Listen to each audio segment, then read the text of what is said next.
My heart is still thumping quite uncontrollably, and I feel this very uncomfortable sense of anxiousness that I might face another suffocation attack. And that is exactly what happened after 7 hours.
I didn't know life would become this much unpleasant and confusing in my 20s, but now that I am in my mid 20s, I realize life is actually very complicated, especially when you're going through a heartbreak at this age. Today is a Sunday, and I don't have any plans. Neither do I have anyone whom I could call and go out with. To be honest, at this time in my life, I don't even have any friend who I could call and ask him or her to meet me. I mean, it's so tragic now that I think about this. I never expected that life could become this much lonely. It's funny that even though I live in a very densely populated city, I can't find someone to go out with me on a Sunday evening. But I can't stay inside my place and do nothing on the weekend. This loneliness consumes me from inside out. So every weekend, this is what I do. I take myself out on a solo date, which is really, really depressing to me, but it feels way, way better compared to staying at my place and doing nothing during the weekend.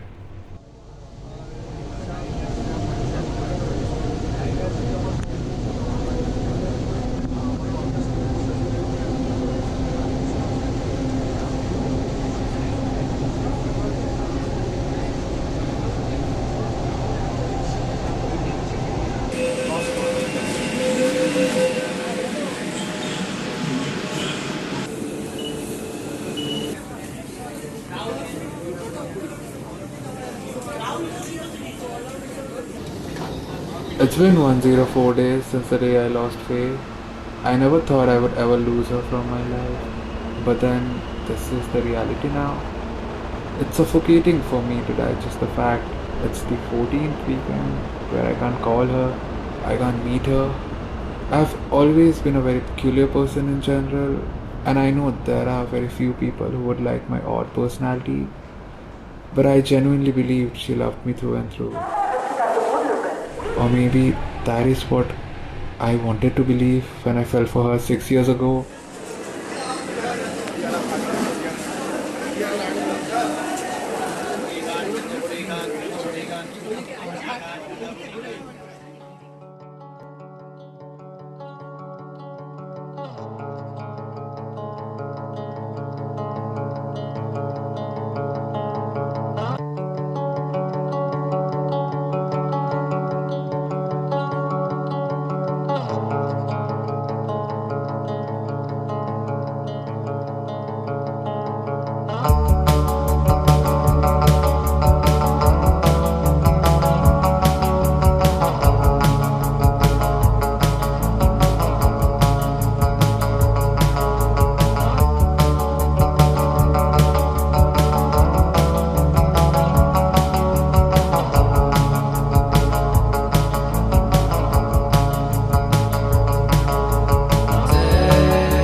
I wish I had someone to share this pizza with, but sadly, here I am, having this pizza all by myself.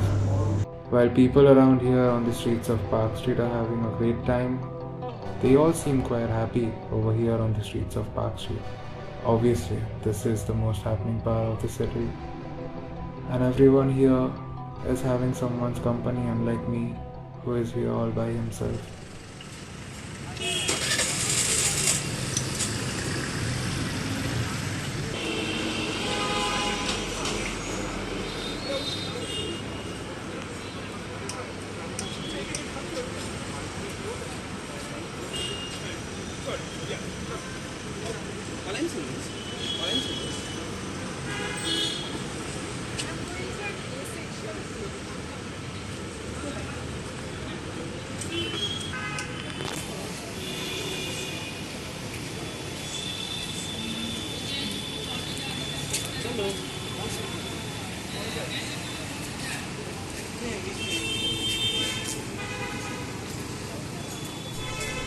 I used to be one of those people who adored this city.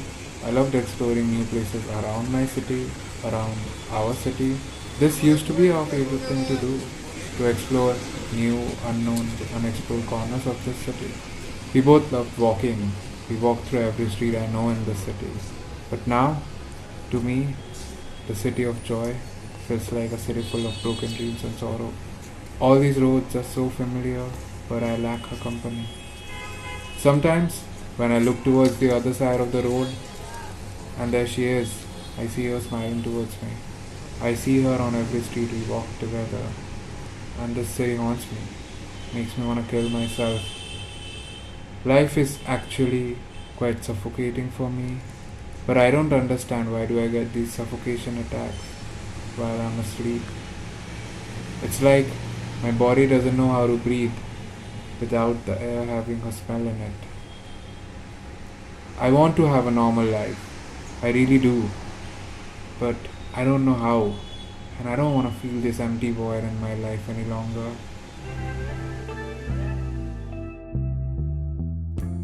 I'm not a smoker, but once in a while I do smoke.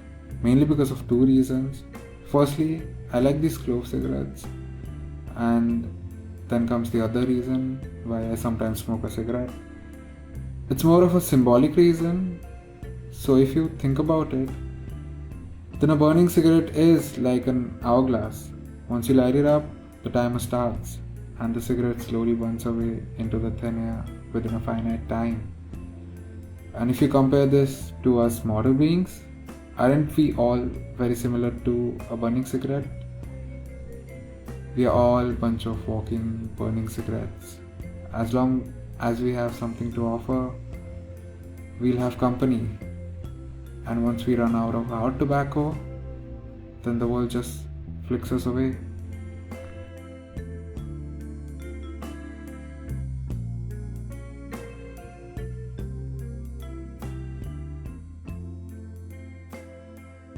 And eventually my body did run out of all the energy it had, and I collapsed there.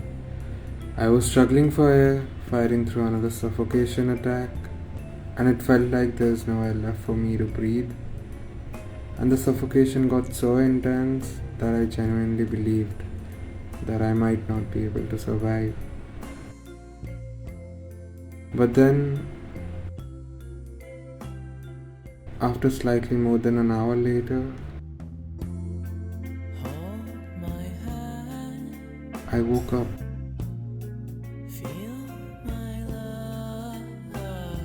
I didn't die.